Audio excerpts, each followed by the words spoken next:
Star of David, and I think I was speaking Hebrew with my mom or something.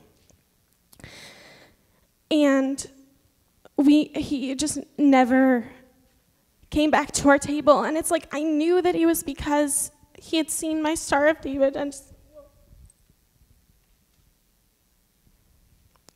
just we ended up waiting for like 20 minutes. I remember the restaurant being so empty. Like, there was one other family seated, and then we had to just get up and leave and go to another restaurant. And like, the hostess didn't do anything, the manager didn't do anything. Like, we were sitting there, and there were other people working in the restaurant there, and just, yeah.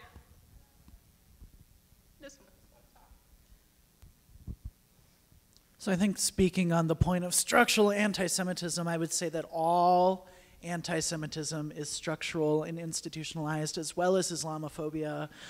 I think that anti-Semitism in our modern context, as well as Islamophobia, tends to come from a place of, well, religion is silly and superstitious. We're enlightened Western Europe. We are past religion. And those people who practice those religions are stupid. And they're not scientific. And, you know, they're primitive. And then we say, well, but then if Muslims are not religious, if Jews are not religious, you know, how do we deal with it? Well, we don't deal with it. We don't have as much of a target, because it's easy to say, look at those superstitions, you know. Something with me was that in high school I was much more observant than I am here.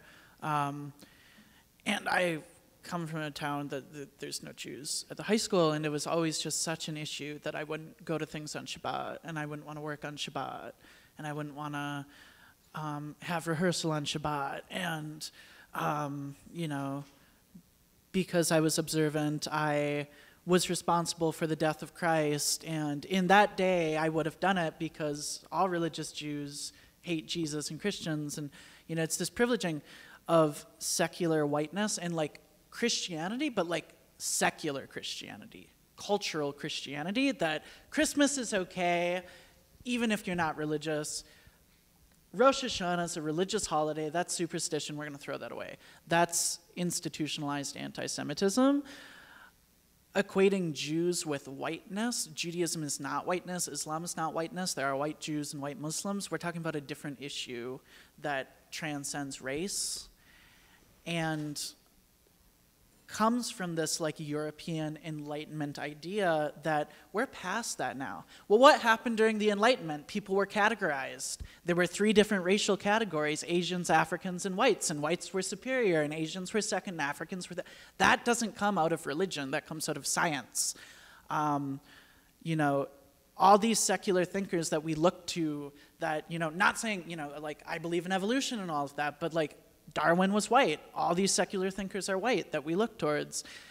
It's all institutional, and it all comes from that same age-old European, white-centric prejudice against other people, and religious hatred is just another way to mask that. It's not we hate superstition. It's not we hate God. It's we hate brown people. We hate Semitic people, we hate black people, and we're going to say, oh, look at their stupid religious practices. Well, no, we're saying, look at those stupid people that aren't as smart as us in our enlightened European white society. That's what I would say about institutionalized anti-Semitism. I want to say something really quickly. I can't really speak to, you know, institutionalized anti-Semitism, but I definitely can speak to institutionalized Islamophobia. In that when I'm laying in bed on a Saturday morning and I get an alert on my phone that says Donald Trump has instituted a Muslim ban, as the daughter of a refugee whose father, like my father, if he wasn't granted political asylum, I would not be sitting here today.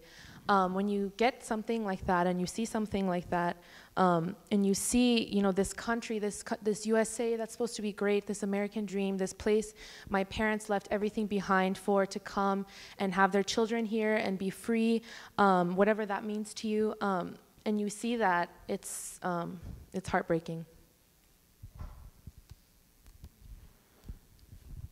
Oh, sorry. Oh, thanks. Or you? No. Okay. So, yeah, institutionalization of prejudices is a major problem, and it's prevalent all over the world. Couple things that I can think up is one case when I mentioned to my dad when I was very young that I had decided to be afterwards. No, this is like I told him later that I decided to become Muslim, and he thought, why? But they're racists. And I said, and I asked how, and I told him about that. There were black guys, there were Asians among the first generation of Muslims, and he was kind of like, huh, I didn't know that. So a lot of what, institutionalized biases stem from is a simple lack of understanding. And then to go off of what Hannah said, something else that my mother told me that I've kept with for a lot of my life, and this is, I actually haven't told anybody about the story, but I feel like this is a good time to share. In elementary school, and this was before I became Muslim. This was in the 4th grade or the 3rd grade. I think I was about 9 or 10, because I took Shahada at 11, and this was relatively early on. And I was basically, long story short, I was jumped behind the portable classrooms because there was this kid named DJ and his friend, I think Vladimir, and me and my friend Philip and my friend Salman were walking back to our car, and Philip is Asian. I look like this. I obviously did not have a beard. That would have been a very weird third grader. And Salman is Pakistani, but he lived in the Palestinian territories. And they jumped us behind the portables. They roughed us up a bit. We fought back. They actually did end up getting suspended for it. And no disciplinary action was taken against us. But I specifically remember one of the things they said was go back to the Middle East, and we thought it was really ironic afterwards. I specifically when I told my mom, because she said none of you actually are from the Middle East, because Pakistan's in South Asia. I was born in Colorado, and Philip's from Fiji, so none of us were even Arabs, and we got typecast, and it sucked. And then she told me after that and I said, well, why are they doing that? And I went into this whole thing about the land of the free, and then my mom, who, by the way, she's got her own biases. She's very left-leaning, and was even more left-leaning back then. I think she was actually a communist in college. In any case, she just said, "Oh, don't pay attention to that. That's all bullshit." And that I've kind of, unfortunately, to some extent, I'm forced to agree, at least to today. Sorry. I think a big part of my experience with structural anti-Semitism has been that more secular Jews, less religious Jews, will feel very compelled in white Christian spaces to throw more religious people under the bus as a way of uplifting ourselves towards more secular whiteness. And it's definitely something that I have done in my life, I will say that. And I've seen other Jews do it, and it's not something that I feel compelled to do in Jewish spaces. Partially, I think when I'm in a Jewish space, I don't feel the need to say oh, well, I'm Jewish, but I'm, agnostic, or I'm whatever. And I'm not saying that that's what that was. That's not, yeah. But you know, I don't feel the need to disclaimer myself in Jewish spaces until we actually get into more specifics of like, well, what halakha do you follow, or like whatever it is. But when I'm in like white Christian spaces, I mean, when I was like younger, I would even say things like, I'm Jewish, but I'm Reform, don't worry, which is like, there's like this idea in like Jewish spaces that like Reform Jews are like they're barely Jews. It's just like, stop yourself. That is not true. Please stop yourself. Please That's stop. not true. Yeah. And yeah, I mean, I think a big factor in structural anti-Semitism is the necessity of other Jews to uphold the structural anti-Semitism as a way to maintain our own privilege in spaces, so that we're not being talked over all the time, I think. And that's something, I didn't really understand the question, but that's something I've seen firsthand. My family is very observant when it comes to the high holidays and would never let me go to school on Rosh Hashanah or Yom Kippur, which are the two highest holy days in Judaism. And there were other Jews in the school who did go to school on those days because their families were more secular. And I remember having teachers who would say, like, why can't you be more like X student and just not go? You know, like, you don't see me taking off for my religious purposes. And I was like, and that's what I said. I was like, well, first of all, you have Christmas off, and I have to go to shul on Hanukkah, but we don't have to go into that. So it was, yeah, it's just a lot of just, you know, how Jewish are you allowed to be in white spaces? How Jewish will your institution allow you to be? I could go into the fact that you can't get it's very tough to get an unexcused absence at Beloit to go to synagogue, which was tough for me to have to make a choice of which day I was going to go pray when I wanted to go both days here. And I think that that's, you know, even that's something structurally, it's, you know, it's better at Beloit because at least the professors just kind of say take the absence. But when you have institutions not allowing you to practice your culture, your religion, that's fucked up. I don't know whether it's possible to hop in here. I'm Jewish. My family is not very observant, my family has a lot of Jewish friends, and there's a very a strong internalized sense in that sort of community that I've experienced, that we're sort of, I guess, like the millennials of the Jewish community are either failing the older members by not being actively Jewish enough in how they act, or in like sort of Jewish activism and being out there and, you know, contributing to the community. And so there's this sort of weird, like, you have to be better in the Jewish communities that I've been in. And these are mainly older people, my grandmother's friends and my mother's friends from when she was a kid, who were in their 60s or 80s and 90s. And whenever I am hanging out with these people, they're always like, so you're going to be a lawyer, right? Or, you know, you're going to, are you interested in coming to work with me at my bank?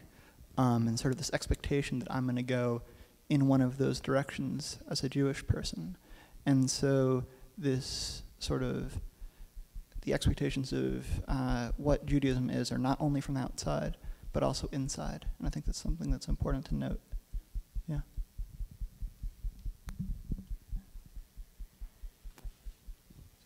Hi.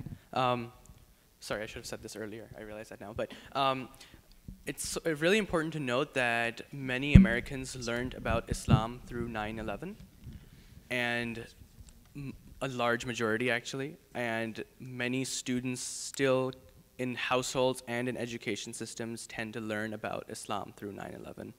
And I'm pretty sure everyone understands why that's a disaster. Yeah, and now, yeah, we've banned countries and who are not responsible for 9/11, but that's a separate issue.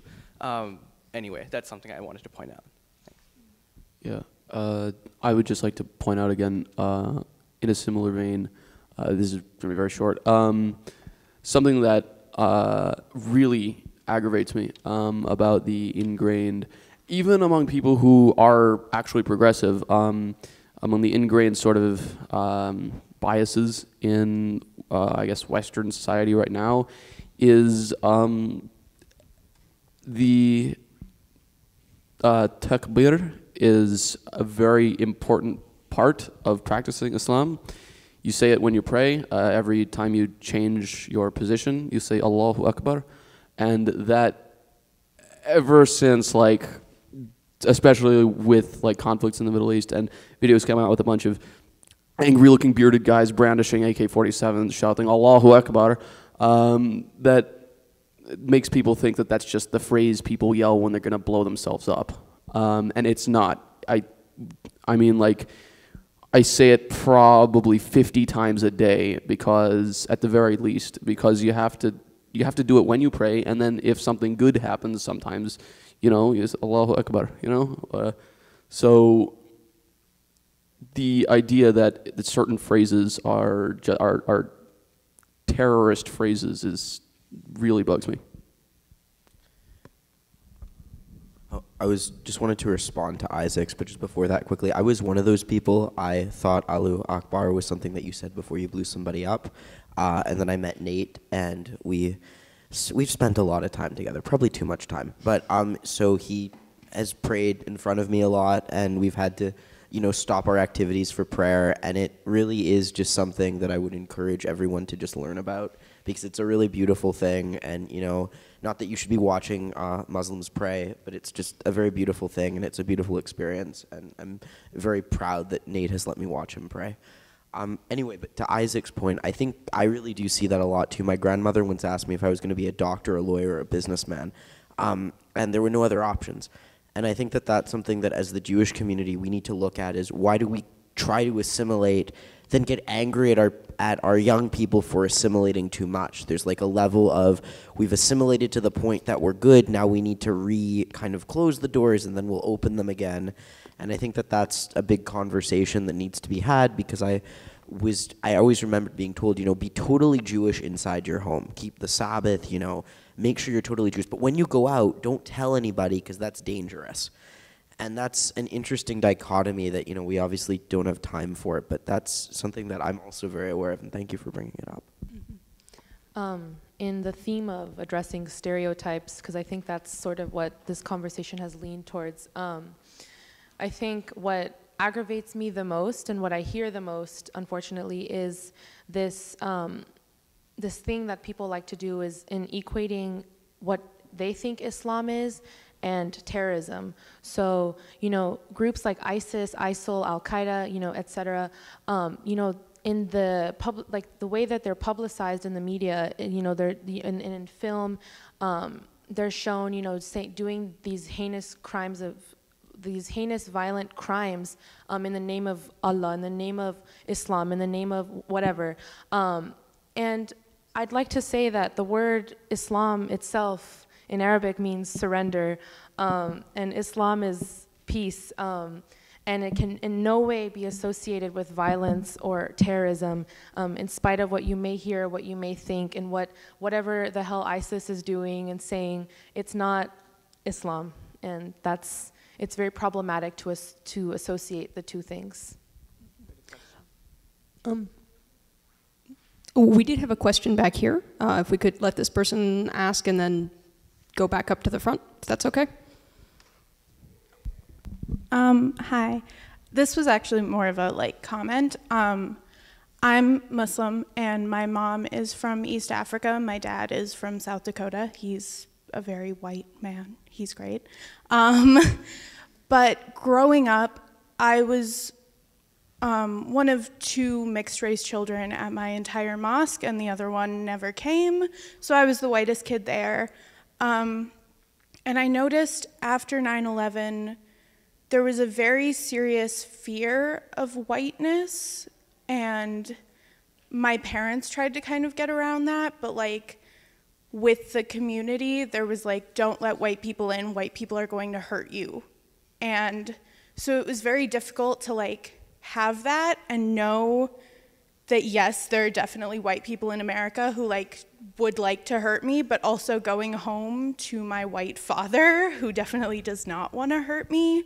And just how like it feels like a lot of white people are afraid of us, but I don't think they really realize how scared we are of them and how scared I was as a child, like finding out that Muslims who had nothing to do with me had done something absolutely horrible, but now it was going to affect the rest of my life. And we had to be, as a community, very realistic about that. And all of the kids who are kind of my age, like, know that, but now there's like this new generation that's kind of in the middle, and they're like, yes, America doesn't really like us, but like, what are we gonna do about it? Because this is all they know. And so I just kind of want to point out that like, there is a very real fear of whiteness within the Muslim minority community, I guess, but largely with like, at least what I've experienced with like East African and South Asian people who are visibly Muslim, I guess, and who are not Arab, but who are constantly like called Arab and seen as Arab and told that they need to go back to the Middle East where they're not from.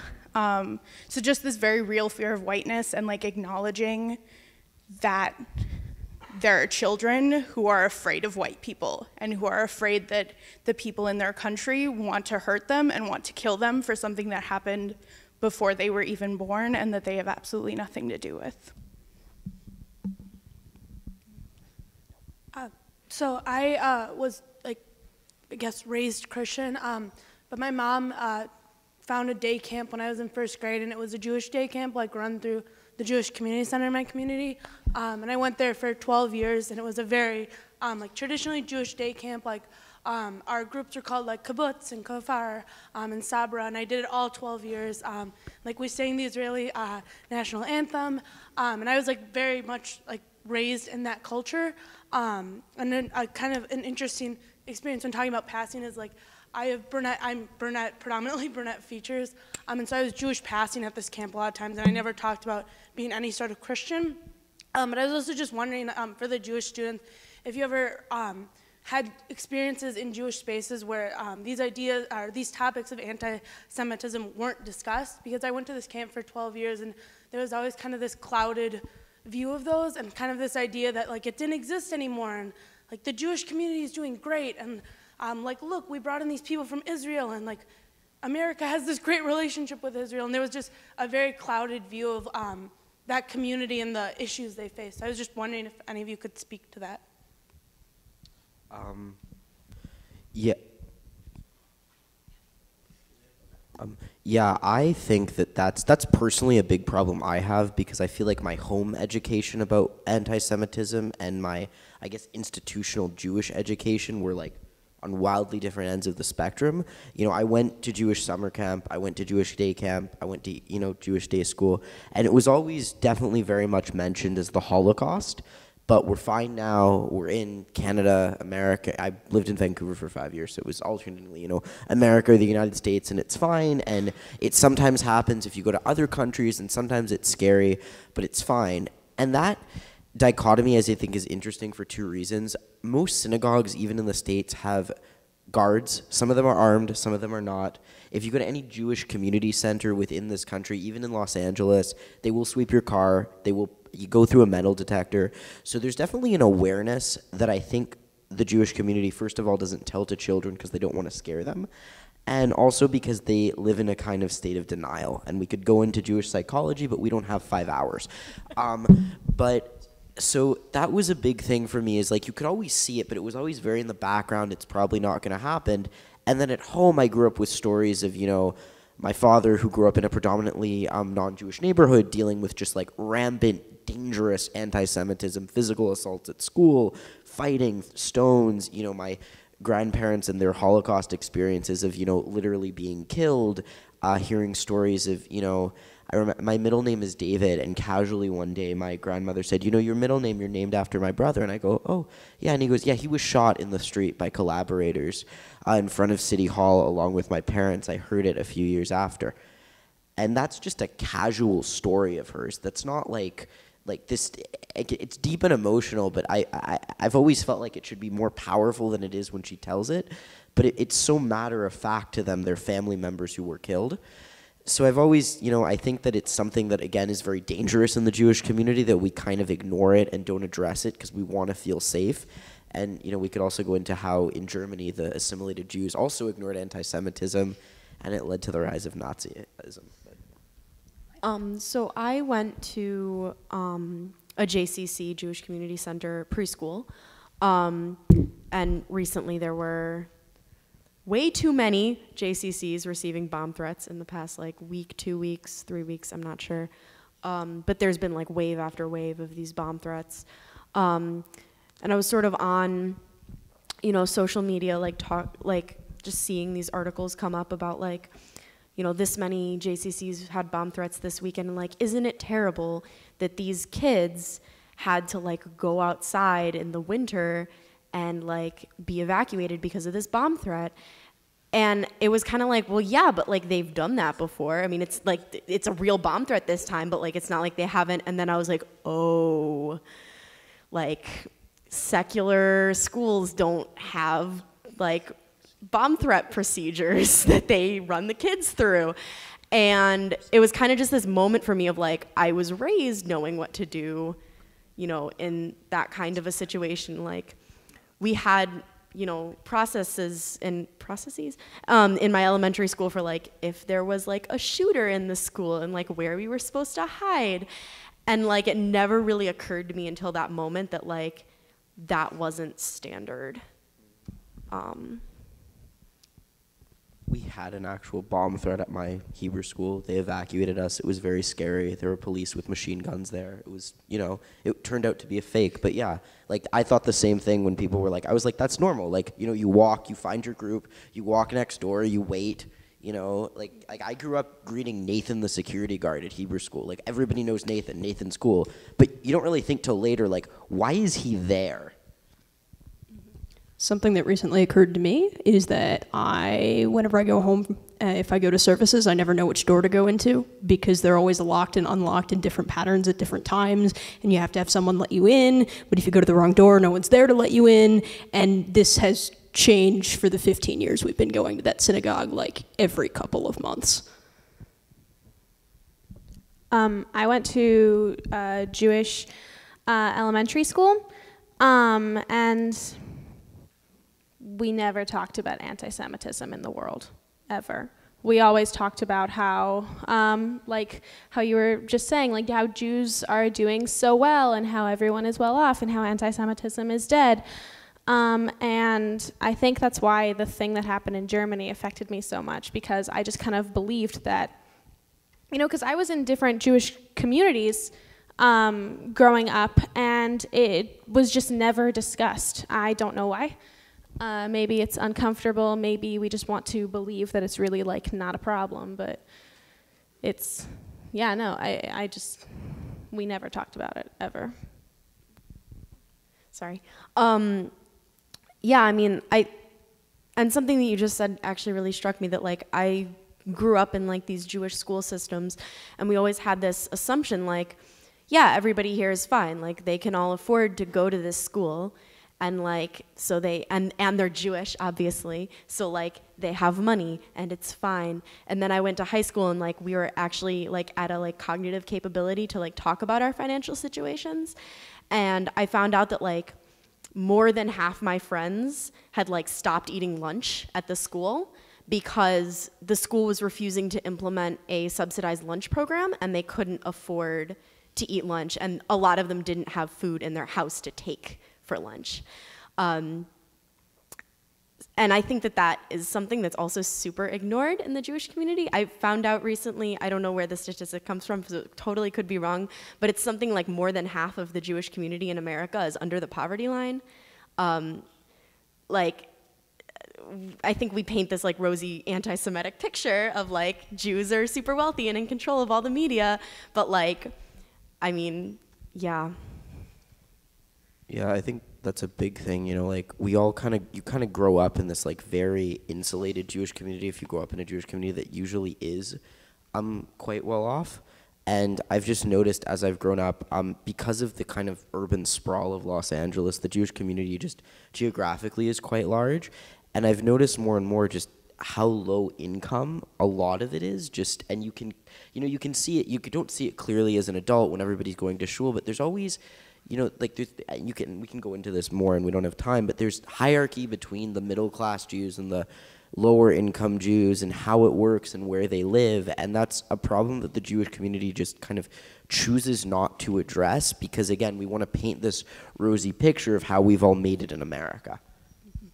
Before we continue, I'd like to point out that we're technically 12 minutes over. I'd really like to continue having this conversation if you folks are willing to stay, if the audience wants to stay. The time is now 5:42. So if you need to get going, I won't fault you for that. Thank you for coming. If you'd like to stay, stay. Okay, that works.